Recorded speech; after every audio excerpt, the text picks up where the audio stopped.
Atos dos Apóstolos. Vamos estudar aqui Atos dos Apóstolos. Vou dar uma pincelada e depois nós partimos para as demais epístolas.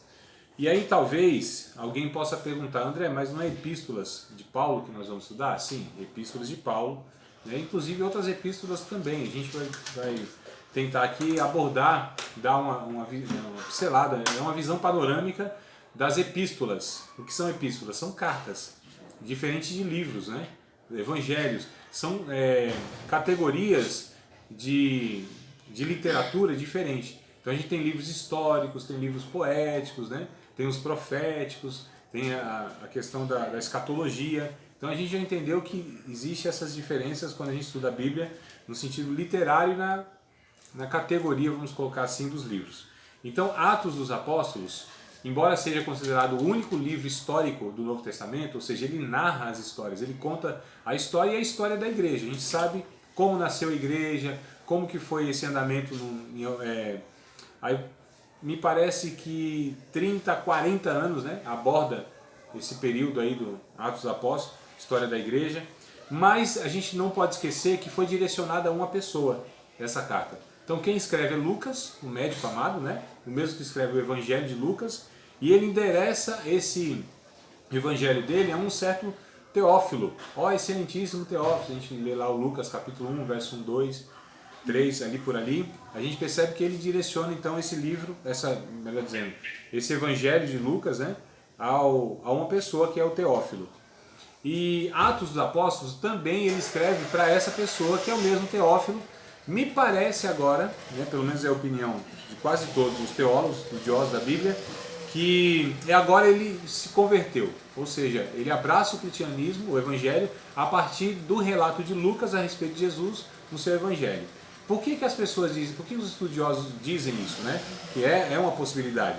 Porque o tratamento que ele tem lá em Lucas, vamos ler lá o texto, amados, para a gente comparar, e aí a gente já faz esse paralelo, tá? Só uma introdução aqui para a gente entender o autor, a quem foi endereçado, e a gente vai ver depois conteúdo e tudo mais. Então Lucas, capítulo de número 1, versículo de número 1 ao 4. Vamos ler essa introdução aqui do Evangelho segundo escreveu Lucas ao Teófilo. Então, Lucas 1, capítulo 1, verso 1 ao 4. Tendo, pois, muitos empreendido, pôr em ordem a narração dos fatos que entre nós se cumpriram, segundo nos transmitiram os mesmos que os presenciaram, desde o princípio e foram ministros da palavra. Olha só, pareceu-me também a mim conveniente descrevê-los a ti, ó excelentíssimo Teófilo, por sua ordem, havendo-me já informado minuciosamente de tudo desde o princípio, para que conheças a certeza das coisas que já estás informado.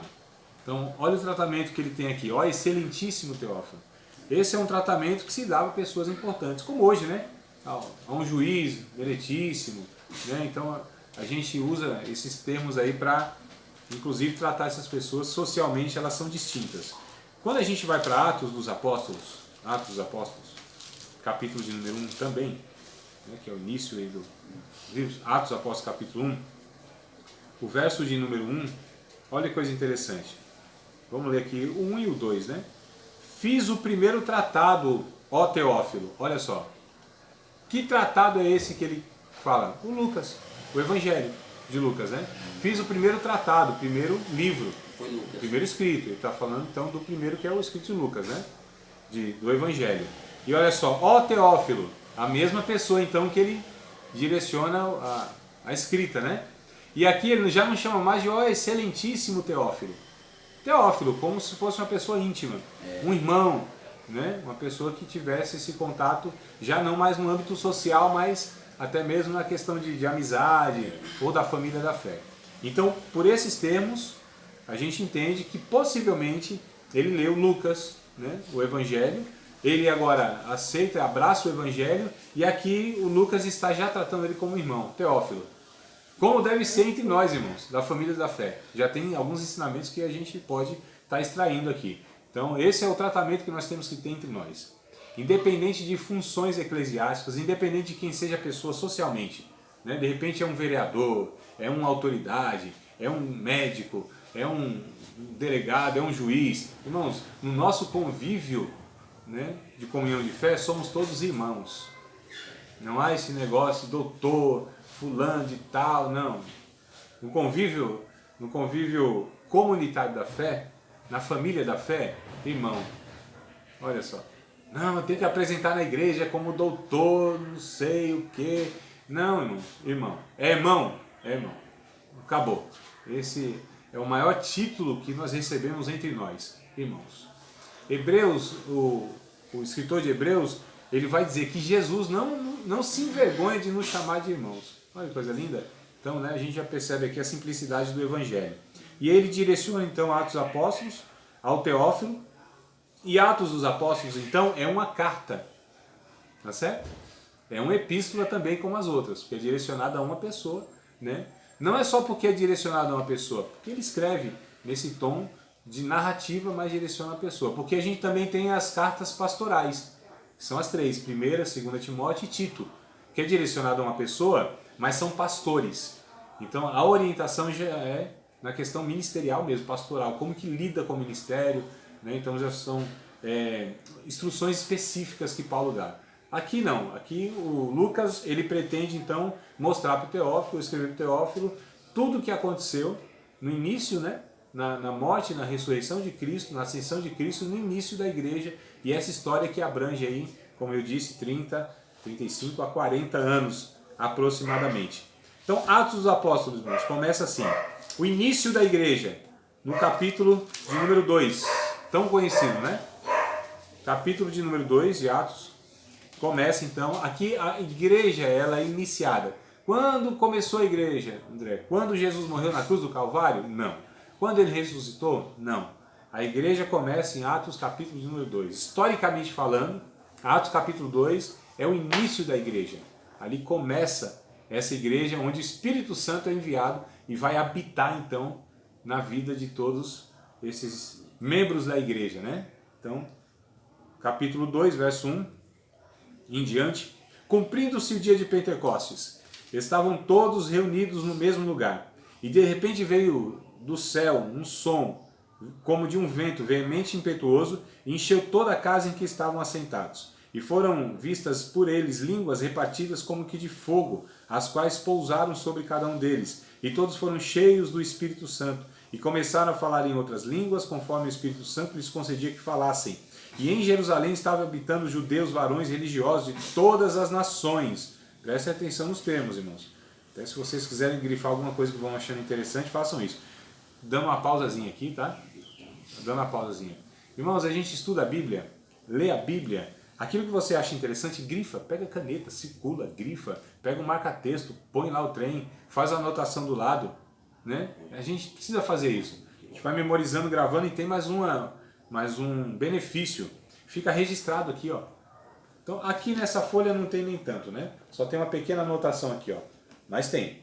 Mas se você pegar, ó, aqui, ó, já tem outro, tá vendo? Então, se você pegar praticamente na minha Bíblia, aqui já não tem. Opa, não tem. Opa, não tem. Eita, tô falhando, hein? Outro não tem. Aqui já tem grifado, né? Mas você vai encontrar alguma observação, ó. Aqui já tem, ó, tudo isso aqui são observações minhas, ó, tá vendo? Já tem escrita. Então dificilmente você não vai, ó, aqui já tem, ó, tá vendo? Então isso aqui, você pegar a minha Bíblia de Gênesis e Apocalipse, possivelmente você não vai folhear mais de 10 páginas sem uma anotação, sem observação, sem alguma coisa que eu já... É por isso que inclusive eu indico, tenha uma Bíblia que você manuseie, tenha 200 que você pesquise, mas uma que você tenha, que quando você abrir lá você tem uma riqueza. Essa Bíblia aqui ninguém no mundo tem, não tem como, só eu tenho, não é? Então, marcou ela, com as informações, com as anotações, não tem. Pode ser o maior teólogo do mundo, não tem uma Bíblia dessa. Então vamos lá, onde nós paramos no verso 5, né? E em Jerusalém estavam habitando judeus, varões religiosos de todas as nações. Então eu quero que vocês guardem essa informação. Lá estavam homens de todas as nações, olha só, que estão debaixo do céu. Olha o que o Lucas vai falar.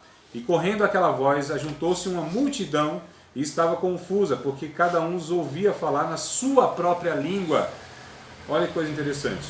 Dependendo da versão, vai estar na língua materna, na língua que foram nascidos. Se tiver diferente, aí vocês me ajudem aí, tá? Para contribuir aqui. Verso 7. Todos pasmavam e se maravilhavam, dizendo uns aos outros: pois que não são galileus todos esses homens que estão falando? Como, pois, os ouvimos cada um na nossa própria língua em que somos nascidos? Partos e medos, elamitas e os que habitam na Mesopotâmia, e Judéia e Capadócia, Ponto e Ásia, e Frígia e Panfilha, Egito, e partes da Líbia junto a Cirene, forasteiros romanos, tanto judeus como prosélitos, e cretenses e árabes, todos temos ouvido em nossa própria língua falar das grandezas de Deus, e todos se maravilhavam e estavam suspensos, dizendo uns para os outros: que quer isso dizer? Olha só.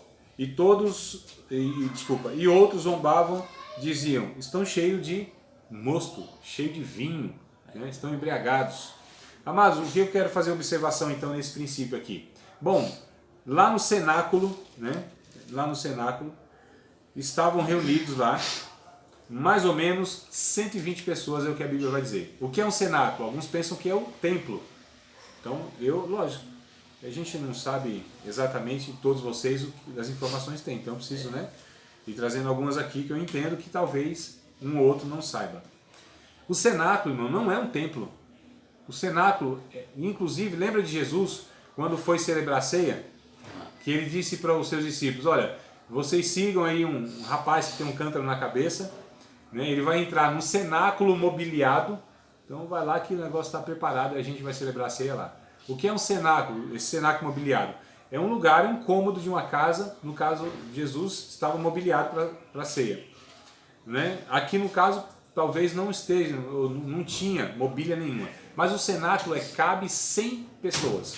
Por isso que é chamado de cenáculo, né? Então aqui poderia ser um cenáculo se coubesse 100 pessoas. Uma área, um cômodo.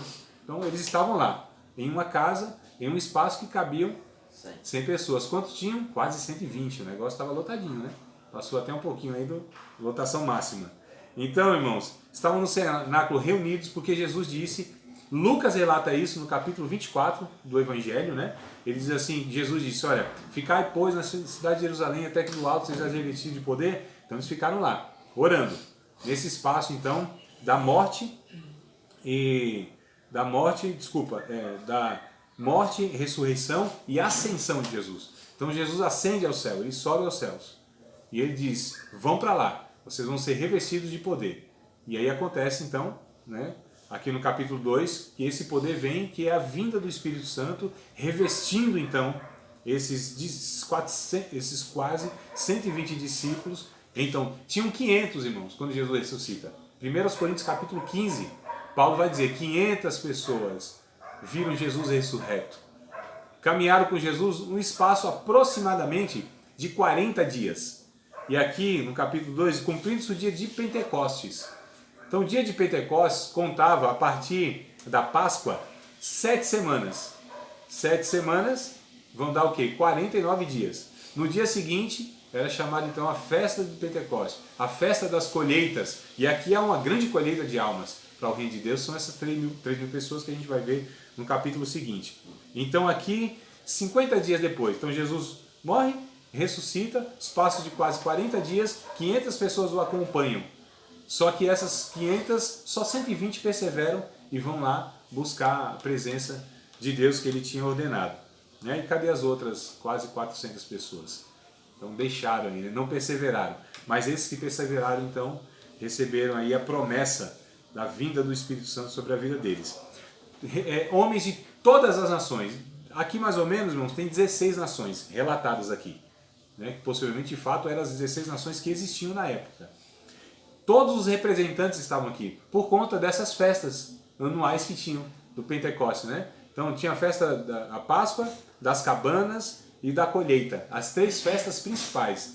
Israel, Jerusalém, tinha 7 festas anuais, mas essas 3 eram principais, onde vinham de todos os cantos do mundo. Porque os judeus tinham sido dispersos lá no ano 600 mais ou menos, né? Que foi para o cativeiro babilônico. Então, ali é chamado de primeira diáspora, a primeira dispersão. E eles saem da terra, então, são, no caso, escravizados, né? Expulsos, escravizados. Quando eles voltam, alguns voltam e outros se espalham pelo mundo. Então é a primeira diáspora que tem, primeira dispersão.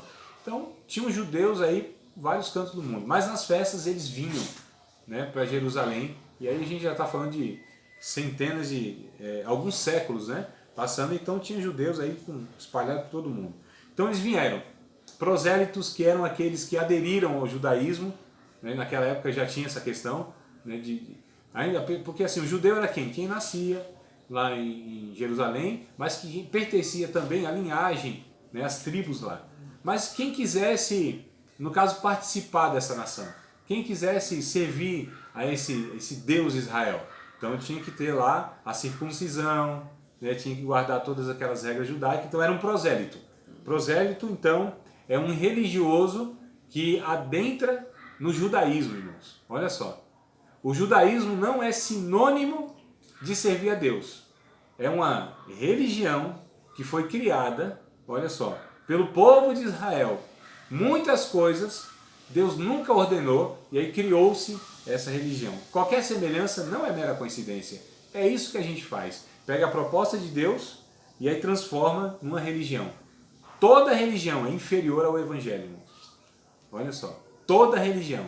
Embora tenha cara, embora tenha, né, alguns, mas é diferente. É muito diferente. Então Deus fez uma proposta para esse povo judeu, né, esse povo de Israel. E eles criaram um monte de coisinha. Jesus vem denunciando isso nos evangelhos, dizendo para os líderes. Então olha só, tinham facções, irmãos. Facções não, essa palavra é meio pesada, né? Tinha grupos, né? Falar de facção entende criminoso, né? Apesar que lá era pior do que criminoso. Porque eles estavam fora da lei. Né? Estão fora da lei de Deus. Então assim, olha que coisa interessante. Tinha o judaísmo? Tinha. Aí o que fizeram no judaísmo? Dividiram grupos. Pentecostais, reformados, neopentecostais, tudo ali. Não estou brincando. Eram fariseus, saduceus, essênios. Então tinha-se grupos religiosos dentro da religião, como nós temos hoje. Falei brincando, mas a comparação é essa. Então a gente tem... Tá, quem são os protestantes? Os cristãos hoje? Então depende. Tem os cristãos pentecostais, tem os reformados, né? Os históricos, tem os neopentecostais. Então, do que a gente está falando? De várias divisões dentro de uma confissão de fé, que é a cristã. Se a gente abranger um pouco mais isso, então no cristianismo ainda nós temos o catolicismo, né? Nós temos ainda outras vertentes que se denominam, ou que é denominada na religião, de cristãos. Mas a gente percebe que tem umas diferenças muito grandes, né? E contraditórias, e umas muito graves, que descaracteriza como aquele que é seguidor de Cristo. Porque a palavra cristão quer dizer isso, seguidor de Cristo. Então se a pessoa se declara cristão, em Atos Apóstolos a gente vai ver aqui o peso disso, né? A identidade que se criou então nesse termo cristão. Por que foram chamados de cristãos? A gente vai ver daqui a pouco no capítulo 11, verso 26 de Atos. Mas a questão é, então, essas pessoas, irmãos, estavam lá em Jerusalém. Quando eles começam a falar nessas línguas, né, no capítulo 2, verso 4, é interessante a gente observar que quem ouve na sua língua que ele era nascido. Ou seja, 120 falando. O que eles estavam falando? Idiomas conhecidos da época. Interessante isso aí, né? Não são essas línguas que nós falamos hoje. Esses 120 homens aqui, e mulheres, estavam falando cada um no idioma que aqueles homens eram nascidos. Então, nesses 120, tinha um lá que estava falando em árabe, o outro estava falando em latim, o outro estava falando na língua de Creta, né? Possivelmente era o grego. Então, eles estavam falando, os judeus, os discípulos, né, os 120, eles não compreendiam, eles não sabiam. Não é uma língua que eles aprenderam na escola. O Espírito Santo estava através desses homens comunicando as grandezas de Deus a todo aquele público. Eram muitos judeus, só que o judeu que tinha nascido lá na Arábia, então ele tinha, lógico, a sua fala, o seu idioma, o aramaico, o hebraico, mas tinha também o árabe. Aquele que tinha nascido judeu lá em Roma, ele, lógico, falava o hebraico, o aramaico, mas também ele falava o latim, né? A língua que eles eram nascidos. Porque vocês sabem que judeu, independente do local onde ele nasce, é judeu, né? Judeu não é uma questão de nacionalidade regional. Ah, nasci aqui em Jerusalém, sou judeu. Não. Você pertence à linhagem, você pertence, né, seus antepassados à tribo tal, ao judaísmo, a Israel. Você é judeu.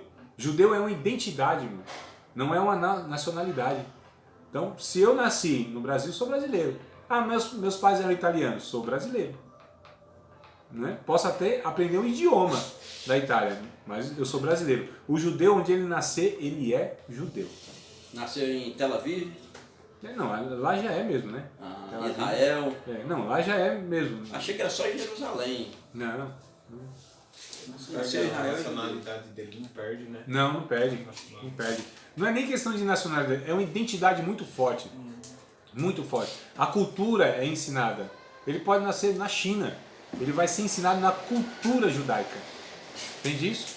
Na cultura judaica, na tradição judaica. Ele vai aprender tudo aquilo que um judeu ele tem como sua identidade. Para não se misturar, no caso. É a identidade, preservar a identidade mesmo. Você percebe isso em outro povo contemporâneo, quer dizer, contemporâneo não, eles já são bem antigos, mas o que ainda existe, né? Que são os japoneses. Então, um japonês pode ter nascido no Brasil. Então, a família vai ensinar, inclusive, a língua. Geralmente, eles conversam entre si na língua. Sabe português, mas conversam entre si. A cultura, culinária, tradições, festa. Esse que nasceu no Brasil, mas é de origem, a sua família, por exemplo, oriental, vai ser muito forte essa identidade neles. Porque é um povo que preserva isso, irmão, que entende que isso é essencial para a preservação de uma nação. Todo povo que se preza, que quer se manter existente na história, eles não abrem mão, não negociam a tradição. Não é só o idioma, é tudo, irmãos, é a identidade. Isso é uma lição para nós. Lembra lá na Babilônia, lá no livro de Daniel, por exemplo, a primeira coisa que os babilônicos fizeram com Israel, ou tentaram fazer, foi tirar toda a identidade deles. Então, Ananias, Misael e Azarias e Daniel, o que fizeram? Como a gente conhece principalmente esses três aqui? Como Sadraque, Mesaque e Abednego. Mas são os nomes deles? Não são. E olha só, como a gente conhece muito mais. Se eu perguntar para muitos irmãos, muitos crentes, quais eram os nomes mesmo do Sadraque, Mesaque e Abednego? Muitos não sabem. Daniel, ele virou Belsazar também, né? Então o que eles fizeram, irmão? Pegaram os nomes dos deuses deles e colocaram nesses homens. O que eles queriam fazer? Toda a alimentação que era oferecida aos deuses, eles queriam que eles também participassem. Lembra daquele desafio lá? Vai para a fornalha ou adora lá? Então, o que eles estavam fazendo tudo isso? Tentando minar, acabar, e eram jovens, hein? Olha, na juventude que eles estavam fazendo isso. Os velhos, não tinha mais jeito.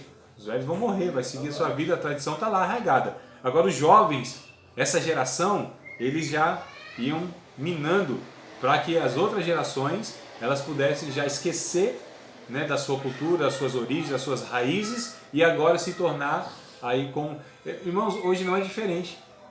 Então olha o que o diabo faz ou quer fazer nas nossas vidas, tirar as nossas identidades. Então a minha identidade não é assembleiano, não é batista, não é presbiteriano. Minha identidade, porque é assim, né, irmão, é um negócio muito pobre, muito miserável. Né? A primeira coisa quando a gente conta, irmão, de que igreja você é? Primeira coisa é isso? Talvez lá na frente a gente... Né? Talvez, mas qual a diferença, meu irmão? Crê em Cristo? Amém, glória a Deus, coisa boa. Não é? Então assim, você é o quê? Então eu estou no grupo aí, me colocaram no grupo de teólogos, eu acho que são teólogos, e eles acham que eu sou teólogo também, me colocaram lá. Né? Então assim, uma das primeiras perguntas que me fizeram, você é o quê? Calvinista ou arminiano? Não, mas é infralapsariano ou supralapsariano? Começaram a perguntar um monte de coisa, você é pré-milenista ou amilenista? Eu falei, meu irmão, rapaz, esquece esse negócio. Eu sou um discípulo, tento ser um discípulo de Cristo, eu sou um filho de Deus, essa é a minha identidade. Você é pastor ou você é um membro normal? Quer dizer, pastor já não é normal, me parece, né? Você é um membro normal ou você é um pastor? Que diferença isso faz, irmão? Me fala, qual é a diferença dessas coisas? né? Então isso não difere em coisa nenhuma. Nós temos uma identidade. Qual é a nossa identidade? Filhos de Deus. Ponto final. Filhos de Deus. O resto tudo é transitório. O resto tudo a gente pode descartar. O resto tudo a gente pode falar, não, isso aqui tanto faz como tanto fez. O que nós não podemos negociar é que somos filhos de Deus. E nós temos uma cultura, que é a cultura do reino de Deus. O reino de Deus é uma proposta de uma nova humanidade. Não é? Não é uma religião melhor do que as outras. É uma nova humanidade. Então nessa nova humanidade tem o quê? Existe um idioma. Qual que é a linguagem então dessa nova humanidade? Amor. Essa é a linguagem, irmão, que a gente tem. A linguagem do amor. Né? Qual é a forma de viver e existir? A cultura. Qual é a forma? Nós vivemos servindo uns aos outros. Sacrificamos pelos outros. Né? Nós temos então um idioma, nós temos uma forma de viver, nós temos uma origem. Qual é a nossa origem? Deus. É eternidade. Olha que coisa interessante. Qual é a nossa bandeira? O Evangelho de Jesus Cristo. Né? Então a gente tem tudo isso que caracteriza, aquilo que caracteriza também uma cultura. Então aqui, amados, é muito interessante que eles começaram a falar em idiomas de todas as nações. E eles ouviam. Então eu não sei ao certo se o milagre foi eles falarem outro idioma, ou se o milagre estava no ouvido dos ouvintes, ouvindo seu próprio idioma. E em todas essas nações, então, são alcançadas pelo Evangelho de Jesus Cristo. Olha que coisa interessante. Então, o que Deus fez? Trouxe todas as nações, no início da igreja, para que eles ouvissem o Evangelho. Então, as línguas estranhas, que a gente chama, né, ou as outras línguas, elas convergiram, reuniram o povo.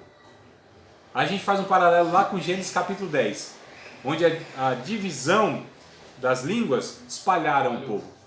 Aqui atrai, ajunta, converge o povo. Olha que coisa interessante, né? Então, a gente, observando isso aqui, a gente entende isso. Eles então falaram aí, no verso de número 13, né? Zombaram, estão cheios de mosto. Esses discípulos de Jesus, uns zombaram, né? Alguns zombaram. Isso aqui é uma fala irônica, irmãos, porque eles sabiam que os discípulos de Jesus não se embriagavam com o vinho mesmo, aquele vinho pesado, né? Que tinha vinhos e vinhos, né? Como tem hoje, né? Então você pega um vinho que tem um teor alcoólico muito forte, você pega vinho que a fermentação é muito pouca, é quase um suco de uva mesmo. Sim. E eles entendiam então que os discípulos de Jesus não tomavam esse vinho forte, tomavam só o vinho, né, que era aquele mais suave, tomavam vinho, porque era a cultura, então, um vinhozinho. A ceia, irmãos, era com vinho, não era com suco maguari não, que a gente compra no mercado. É o maguari lá não, é outro. Então, né? E disse que era num copo só, né? Sim, era um cálice único, né? É, não dava uma bicada. Isso, então. Mas era vinho, irmãos. Era, porque o vinho era o cotidiano. O vinho era a questão da bebida da família. A criança, não, do cotidiano mesmo. Da alimentação, da refeição. Então o pão que eles comiam era a refeição diária. Jesus só pega aquela refeição diária e dá significado muito maior àquilo lá. E ele diz, ó, esse pão aqui representa o meu corpo. Esse vinho aqui, esse cálice representa o meu sangue. Era água, irmão. Era água e o pãozinho aqui que a gente... Era o cafezinho e o pãozinho, por exemplo. Né? É muito interessante que às vezes a gente coloca isso como um peso muito grande de sacralidade no sentido de aquilo é algo assim, não é normal. A ceia, ela não tem significado nenhum se no cotidiano, nas nossas vidas, nas nossas relações, a gente também não tem comunhão. Então não é comunhão com aquele negocinho lá que tem poder. Não é aquilo lá que se transforma no corpo de Cristo. É a doutrina católica. A transubstanciação que chama, né? Consubstanciação e transubstanciação. Que aquilo se torna literalmente o corpo de Cristo. Não. Para nós, ele representa, mas é um pedaço de pão comum, que quando nós damos graças, aquilo representa então uma necessidade de uma vida de comunhão uns com os outros e consequentemente com Deus. E esse suco de uva representa então aquele sangue que foi derramado por nós. Mas posso tomar depois desse suco? Posso tomar, não tem problema nenhum. Aliás, todo suco que eu tomo na minha vida, seja de maracujá, seja de uva, seja de limão, seja do que for, precisa ter um significado, irmãos, de gratidão a Deus. Todo alimento que eu como, não é só o pão que é oferecido, é um negócio estranho, né? A gente não usa esse termo, né? Consagrado também não é bíblico. E Jesus nunca consagrou coisa nenhuma. Isso é a gente que inventou essas coisas que não tem sentido bíblico, né? Mas assim, tudo que a gente... Vamos se alimentar aqui, vamos comer aqui um bolo, vamos dar graça por esse bolo. E esse café, vamos dar graça. Isso aqui é ceia, irmão. Estamos em comunhão, reunidos em nome de Cristo e reconhecendo que o alimento veio de Deus. Então, possivelmente, a oração que Jesus fez, pegando o pão, né, foi essa: Baruch atah Adonai, melech haolam, hamotz lehem, min haaretz. Possivelmente foi essa a oração que ele fez. Bendito és tu, Senhor, Rei do Universo. Olha só. Que fazes brotar o trigo da terra, ou o pão da terra. Deu graças, como nós devemos dar graças. Então, para nós, toda refeição deve ser uma ceia. Reconhecendo tudo isso aí. Diga-me. Professor Marcos, você toma o cálice como pão, você sente a presença de Deus lá na igreja, né? Quando você põe aquele, né? E dá glória, né? Mas será que é por causa desses elementos? Porque eu também sinto a presença de Deus comendo o bolinho quando eu dou graças na minha refeição. Eu sinto a presença de Deus. Será que é porque está reunido ali? Não. É o significado nesse. É quando a gente entende aquele momento e abre o coração. Não é o elemento, não tem nada demais, irmão, naquele pãozinho e naquele cálice, nada demais. Tanto é que é comprado onde? No mercado. É o mesmo que o espírita toma. Aquele pão é o mesmo que o ladrão come. São os elementos? Não. Mas no entendimento da gratidão de quem é Deus, o nosso Senhor, o nosso Salvador Jesus Cristo, entendendo que Ele morreu por nós e nos chama nessa vida de comunhão. Então aqui, na verdade, há um entendimento, há uma disposição do coração, há um quebrantamento. E aí a presença de Deus invade aquele momento em a nossa vida. Isso é possível num churrasco? Claro que é. Quando nós nos reunimos com esses mesmos intuitos, para agradecer a Deus, para viver em comunhão. E aí a gente dá graças. E o que impede da gente não sentir a presença de Deus da mesma forma do que lá na igreja, na chamada ceia? A ceia, irmãos, tem que ser todas as vezes que a gente se reúne. O que Jesus disse? Fazer isso todas as vezes que comerdes em memória de mim. Qual é a ocasião que nós comemos e não fazemos memória de Deus? Qual é? Falar, André, eu só faço isso na igreja, então tá errado. Então você não entendeu coisa nenhuma de nada. Porque quando nós nos reunimos para comer, é em memória de Cristo. Se somos irmãos, se somos gratos, estamos em memória de Cristo. Tá 2 ou 3? Cristo no meio. É a igreja. Estamos adorando a Deus. E aí toda refeição é sagrada, irmãos. Toda refeição é sagrada. Dependendo do que ali é colocado, toda refeição é sagrada. Um dia eu fui... Foi só uma vez não, foi mais de uma vez que aconteceu isso comigo. Fui fazer uma refeição lá no lugar, e uma vez foi num restaurante mesmo, né? E outra vez foi numa casa lá e tal. Mas as duas situações foi a mesma coisa que me responderam. Eu perguntei, vamos orar? Vocês oram? Aí a irmã que fez a comida disse, não, ora coisa nenhuma, tá tudo abençoado já, porque eu orei. Então tá bom. Uma vez foi no restaurante de uma irmã e outra vez foi na casa de irmã. Disse, não, tá tudo abençoado aqui. Eu orei por tudo. Quer dizer, ela ora pelo alimento. Que ele aceia, irmão. Em comunhão. Então, esse entendimento a gente vai enxergar em Atos dos Apóstolos. Essa vida diária, onde eles começavam comendo alguma coisa. Aquilo acabava como, irmão? Vocês sabem como acabava? Na ceia. Acabava numa vigília, que era chamada de a festa do ágape. Semanalmente eles faziam isso, de domingo em domingo. Todo domingo eles faziam isso. A gente vai ver aqui, nesse livro de Atos. Todos os domingos eles se reuniam lá e celebravam em memória de Cristo de uma maneira mais intensa. Mas todas as vezes que eles se reuniam, diz os historiadores, para comer alguma coisa, os discípulos de Cristo, eles davam graças a Deus. A atmosfera, o clima era tão vivo da presença do Cristo ressurreto através do Espírito Santo que aquilo virava um culto. Então toda refeição era um culto. Toda refeição era uma ocasião para se adorar a Deus. Toda refeição. O que eles comessem, não importa.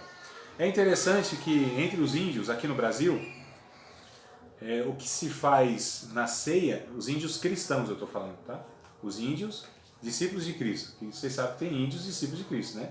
E tem discípulos de Cristo que é índio também, né? Então assim, como eles celebram, irmão? Vocês acham que no meio do mato tem pão e suco de uva? Uva não dá em floresta amazônica, não. Vocês acham que tem pão? Eles plantam pão? Também não. Sabe como eles celebram a ceia? suco de açaí e biju. Aí da mandioca. Suco de açaí e biju. É isso. O que tem de errado nisso? Nada. Porque qual é o certo? É o que a gente faz? Não. Porque se for tomar o pé da letra, tem que ser igualzinho que os judeus faziam. Que não tem nada a ver com esse pãozinho que a gente come e não tem nada a ver com esse suco que a gente bebe. A questão é, irmãos, aqui começa então essa história da igreja, onde Jesus ele começa então a encher esses seus discípulos do Espírito Santo com um propósito definido naquela ocasião, que era espalhar esse evangelho em todo mundo. E aí Jesus facilitou o negócio, porque trouxe as nações naquele lugar, né? Então esse povo que prega, eles se espalham por todo mundo. E eles vão anunciar o evangelho em muitos lugares. Paulo só vai vir lá na frente, irmão. Lá na frente. Paulo só vai ser enviado para missões propriamente dita, que é no capítulo de número 13, né? Capítulo número 13 de Atos. Ali já tinha passado, sabe quantos anos? Desde a morte, ressurreição e a vinda ressurreição de Cristo e a vinda do Espírito Santo. Capítulo 12. Lá passou em torno aí de quase 20 anos. Irmão. Olha só. Que a gente vai lendo assim, pensa que é tudo no mesmo dia, né? Ou pelo menos na mesma semana, né? Capítulo 1 foi segunda, capítulo 2 terça, capítulo 4 quarta. Acho que não. Os 28 capítulos aqui abrangem aproximadamente 50 anos. Então nós temos 28 capítulos que abrangem mais ou menos 50 anos aqui nessa história da igreja, né? Quando a gente pega, por exemplo, capítulo 9, irmão, só para dar esse exemplo para vocês. Capítulo 9, versículo de número 22, que é, inclusive é a ocasião de Paulo, a conversão de Paulo, né? Capítulo de número 9, versículo de número 22. 9 e 22. Saulo, porém, se esforçava muito mais e confundia os judeus que habitavam em Damasco, provando que aquele era o Cristo. Olha só. Verso 23. E tendo passado muitos dias, do verso 22, irmão, para o 23, passaram-se anos. Anos. De um versículo para o outro. Olha só. Vamos ler Gálatas capítulo 1, verso 18, para a gente saber quanto tempo foi esse alguns dias. Ou muitos dias, melhor dizendo, né? Gálatas 1 e 18. Gálatas, capítulo 1, verso de número 18. Olha só que coisa interessante. 17 e 18, tá? Vamos ver o 17 também. Então, Gálatas, capítulo de número 1, verso 17 e 18. Então, vamos ver quanto tempo passou aí entre o verso 22 e 23. Então, Gálatas 1, 17, assim: nem tornei a Jerusalém a ter com os que já antes de mim eram apóstolos, mas parti para a Arábia e voltei outra vez a Damasco. Depois, passado 3 anos, fui a Jerusalém para ver a Pedro e fiquei com ele 15 dias. Olha só, amigo. Nós juntamos então Atos capítulo 9, verso 22 e 23. Nós juntamos capítulo de número 11 de Atos. Nós juntamos Gálatas capítulo 1, versos 17 e 18. E nós juntamos Gálatas capítulo 2, verso 1. E aí descobrimos que entre a conversão de Paulo e até seu envio no capítulo 13 de Atos, isso passou 14 anos. Então no caminho de Damasco, Jesus encontra, né? Ele vai lá, tal, Ananias vai, ora por ele, aquela coisa toda. A ideia que a gente tem é o quê? Paulo já saiu pregando então para meio mundo. Não. Ele só foi enviado, inclusive enviado pela igreja. Ele não foi por conta própria. Foi enviado pela igreja depois de 14 anos. Ele passa 1 ano, então, irmãos, olha só. 1 ano, desculpa. Ele passa 3 anos, como ele falou aqui no verso 18. Ó, depois, passado 3 anos, fui a Jerusalém. Então, ele passa 3 anos, sabe onde? Na Arábia. Ele passa 3 anos lá em Tarso da Cilícia. Tanto era que era o Saulo de Tarso. Paulo nasceu na Arábia. Paulo era árabe, embora era judeu, da tribo de Benjamim e tudo mais. Mas lembra aquilo que eu falei? Hã? Comprou o direito. Não, aí é de romano, varão. Aí já é outra cidadania. Eu estou dizendo que ele era judeu porque era filho de judeu. Da tribo de Benjamim, ele fala isso, né? Eu era da tribo de, lá em Filipenses, né? Da tribo de Benjamim, circuncidado ao 8º dia, fariseu de fariseu, ou seja, o pai dele era fariseu, era a facção, era o grupo mais rígido que tinha, né, no judaísmo. Então ele era aquele devoto mesmo. Mas aqui, irmãos, ó, então ele vai para Damasco, passa 3 anos, fazendo o que nesses 3 anos? Estudando o Antigo Testamento. Paulo era doutor da lei, só que agora ele ressignifica aquilo. Ele estuda agora como sendo Jesus o Messias prometido lá, né? 3 anos. Aí ele vai para Jerusalém e fica 15 dias com Pedro. Ele fica 1 ano lá com Barnabé. Passa-se 10 anos mais. Capítulo 2 de Gálatas. Vocês estão em Gálatas aí? Capítulo 2, verso 1. Depois, passado 14 anos, subi outra vez a Jerusalém com Barnabé, levando também comigo Tito. Olha só, passado 14 anos depois da sua conversão, né? Então a gente percebe que aqui, é só um exemplo daquilo que eu falei, que aqui a gente tem, então, pelo menos aí 4 ou 5 décadas de história, tá? Mas voltando para o capítulo 2, então, lá no iniciozinho, a gente vai e volta, né? Vai e volta. Capítulo 2. Ele fala também que Oi? quando ele encontrou Pedro, ele só encontrou Pedro e Tiago só. Isso. Os discípulos já estavam todos espalhados já. Uns morreram já. Não, morreram não. Nesse Na tempo época aí. de Estevão já não tinha. Não. Sabe onde vai morrer o primeiro? Apóstolo, no capítulo 12, né? Capítulo 12, Tiago que é morto a espada, e aí Pedro é preso para ser morto, e aí Deus o livra, né? Deus o livre. Deus o livra lá. Quem morre no capítulo 7 é o diácono Estevão. Isso. Aí sim, no capítulo 7. Isso aí, ó, Paulo ainda não era convertido. Ele, inclusive, é quem segura as vestes lá Estevão. Não, das pessoas que foram apedrejar Estevão, né? Então ele ainda, inclusive, era jovem, ele ainda não tinha permissão para ter aquele ato do apedrejamento, né? O jovem não podia fazer aquilo, né? Então a gente percebe aqui, a gente vai analisando e vai percebendo tudo isso. Então quando ele diz que foi só e falou com Tiago e Pedro, é que ele não falou com os outros, só com os dois. Barnabé foi quem introduziu ele, porque quando ele volta da Arábia, ele era muito conhecido.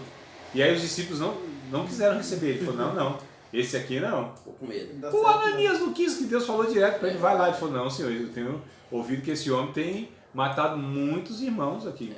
Muitos. Ele falou, não, vai porque eu vou mostrar o quanto ele deve padecer pelo meu nome. Aí lá vai ele todo tremendo, irmão Saulo. Oh, meu Deus. Deus me mandou aqui, irmão Saulo. Tá tudo bem aí, tudo certo? Você aceitou Jesus mesmo? Tá tudo certinho, não vai me matar não? Né? E tal, e Deus abençoa lá e acontece tudo aquilo.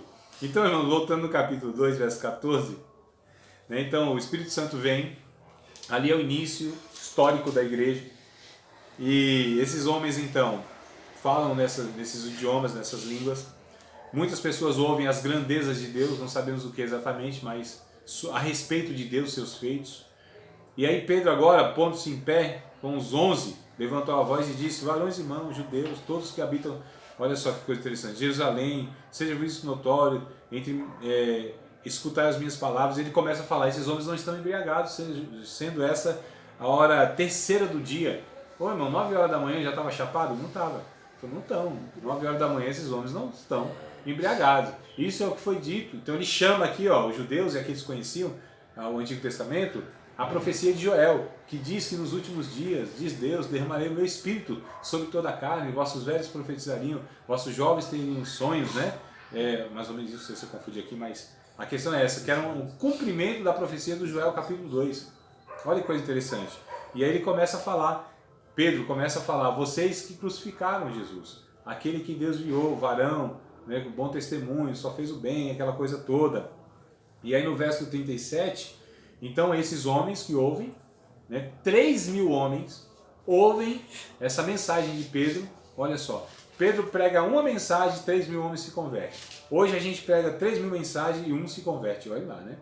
Inverteu o negócio. Então ele prega, e esses homens aqui perguntam, ouvindo eles isto, ou seja, esses homens, né, esses 3.000, compungiram-se seu coração e perguntaram a Pedro e aos demais apóstolos, que faremos, varões e irmãos? E disse-lhe Pedro, arrependei-vos, e cada um de vós seja batizado em nome de Jesus Cristo, para perdão dos pecados, e recebereis o dom do Espírito Santo. Porque a promessa vos diz respeito a vós, a vossos filhos, todos quantos Deus, e todos os que estão longe, e a tantos quantos Deus nosso Senhor chamar. A promessa, qual é a promessa que dizia respeito a todo mundo? Todo mundo. A promessa do Espírito Santo, que ele disse que foi cumprida nesses 19, porque Joel disse que isso aconteceria, e aquela foi a ocasião que aconteceu. Olha só, a ocasião histórica lá, pode estar se cumprindo aqui a profecia de Joel. É isso aqui. Isso diz respeito a vocês também. É só se arrepender, ser batizado em nome de Jesus Cristo, vocês vão receber o dom do Espírito Santo. O que é o dom aqui? É a própria pessoa do Espírito Santo na vida deles. Não é outro dom, não é dom de línguas, não. É o dom do Espírito, da pessoa do Espírito Santo. Ou seja, a própria salvação vocês vão receber. O próprio doador da salvação. Vocês vão receber, não é a salvação apenas, é o doador da salvação, é o Espírito Santo. É o próprio Deus. É a terceira pessoa da Trindade, agindo com mais notoriedade na história. Porque o Pai estava mais notório nas páginas da Bíblia. O Filho agora, e o Espírito Santo então vem como esse que evidencia Deus trabalhando agora pelo seu Espírito, né? Aplicando a obra redentora que Jesus cumpriu lá na cruz do Calvário. Ô irmãos, se o Pentecostais tivesse vindo hoje, ia falar agora. Glória a Deus, né? Forte. É forte, Brasil. Então, irmão, o Evangelho não emociona mais a gente, né? Então, a gente percebe aqui, queridos, que acontece tudo isso. E eles começaram, então, a partir do verso 40, muito interessante, ó, verso 40, e com muitas outras palavras, isso testificava e os exortava, dizendo: salvai-vos dessa geração perversa, de sorte que foram batizados que de bom grado receberam a palavra. E naquele dia agregaram-se quase 3.000 pessoas e perseveravam na doutrina dos apóstolos, na comunhão, no partir do pão, nas orações. Olha o relato, irmãos, como a igreja vivia naquele princípio. Em cada alma havia temor e muitas maravilhas e sinais. Irmãos, essas maravilhas e sinais são coisas extraordinárias. Milagres assim poderosos que evidenciavam Deus como sendo o Criador e como aquele Espírito que estava evidenciando o caráter de Deus. Olha que coisa interessante. Havia então temor e muitas maravilhas e sinais se faziam pelos apóstolos. Todos os que criam estavam juntos e tinham tudo em comum. Olha só que DNA interessante da igreja. Vendiam suas propriedades, apego às coisas materiais, e fazendas, e repartiam com todos, segundo cada um tinha necessidade. E perseverando unânimes todos os dias no templo, e partindo o pão em casa, comiam juntos com alegria e singeleza do coração, e louvando a Deus, e caindo na graça de todo o povo, os que vinham de fora, mesmo não tinham abraçado o Evangelho. Esse povo, de alguma maneira, né, influenciava positivamente. E todos os dias acrescentava o Senhor à igreja aqueles que haviam de se salvar, ou que iam sendo salvos, né? A tradução melhor talvez seja essa. Os que iam sendo salvos. Então, salvação, todos os dias, irmão. Pela maneira que eles viviam. O testemunho era tão poderoso, como eles viviam, a forma que eles viviam. Então não é só o que pregavam, é como eles viviam. Era totalmente diferente. Aquele povo olhava e se maravilhavam. Como que pessoas vivem como essas pessoas vivem? Porque ninguém vivia daquela maneira. Como, irmãos? Olha só, não amando as coisas deste mundo, usando os recursos deste mundo para amenizar a dificuldade uns dos outros, né? Eles perseveravam no ensino dos apóstolos, na comunhão. Existia uma comunhão muito grande entre eles, de maneira que ninguém dos que estavam lá tinha necessidade de coisa alguma, porque o irmão entendia que se ele tinha para ele e sobrava, ele tinha que repartir com aquele irmão que não tinha. Né, irmão? Simples, né? Só que a gente percebe que o mundo todo não vive assim. Mas os discípulos de Cristo devem viver assim. Olha só, o ensino aqui forte no princípio do Evangelho. Isso aqui está começando a igreja. Não é à toa que vem esse ensino, irmão. Poderia vir lá na frente, como Paulo foi doutrinando, né? Depois de, sei lá, 20 anos, 30 anos, 40 anos lá para frente, Paulo foi ensinando. Não, aqui é no início. Esse ensino aqui, ele é fundamental. Está no início. Deus quis ensinar o DNA, a identidade do meu povo é esse aqui, ó. Serviço mútuo. Pensar no outro, né? Usar tudo aqui para abençoar o outro. E nisto conhecerão que vocês são meus discípulos, disse Jesus lá no capítulo, ou disse João, né? Que Jesus disse no capítulo de número 10 e versos, não, capítulo 10 não. João capítulo 13, verso 34 e 35. Diga. Tu quer falar? Não, 10 é do Bom Pastor. Ah, do Bom Pastor, isso, varão. E aí é da Boa Ovelha. 13 é da Boa Ovelha. Vamos ver o que Jesus disse a respeito da Boa Ovelha. Capítulo 13. Verso 34 e 35, irmãos. Jesus disse, um novo mandamento vos dou. que vos ameis uns aos outros, como eu vos amei. Que pergunta eu vou fazer agora para vocês, que eu já fiz e vocês talvez esqueceram. É novo o mandamento de amar? E por que Jesus ia dar um novo mandamento? Só quero saber se vocês recordam do que eu expliquei. Se Jesus disse, um novo mandamento vos dou, que mandamento é? Amai-vos uns aos outros. Se esse mandamento não é novo, por que Jesus estava dizendo que era novo? Porque era lá do Antigo Testamento mesmo. Amar uns aos outros. Por que Jesus disse que era um novo mandamento? O texto vai dizer, a diferença, como é novo, como eu vos amei. Ó, um novo mandamento vos dou, que vos ameis uns aos outros, assim como eu vos amei. Como que Jesus nos amou? Se entregando por nós. Um amor sacrificial. Olha que coisa interessante. Então Jesus ressignifica esse negócio de amor que foi perdido ao longo da história pela religião. Não é? Até o Novo Testamento. Sim, e do Novo Testamento para cá. E da nossa conversão, e os anos vão passando, e a gente vai perdendo muitas vezes aquilo que nós aprendemos ou ouvimos de Deus. Principalmente o amor. Irmãos, pode-se resumir o caráter de um discípulo de Cristo em uma coisa: amor. Ama, João diz, é de Deus. Não ama, não é de Deus. Simples assim, ponto final. Olha, irmão, ama, está na luz. Não ama, está em trevas. Ama, verdadeiro. Não ama, mentiroso. É simples que João vai tratando essa questão. E é para amar o próximo, não é o amor em Cristo, não, né? Amar todos. Então ao nosso redor, né? Amar o próximo. Quem é o próximo? Quem está perto. Não é? Quem está perto. Amar a todos. Sem distinção de nada, irmãos. Não é amar o irmão que é da minha igreja, que é da minha denominação. Não. Não é amar o irmão que professa a mesma fé em Jesus Cristo. Não. É amar o próximo. Todos os seres humanos. Amar. Olha que coisa interessante. Verso 35, vamos completar aí. Capítulo 13, eu li o 34. 35.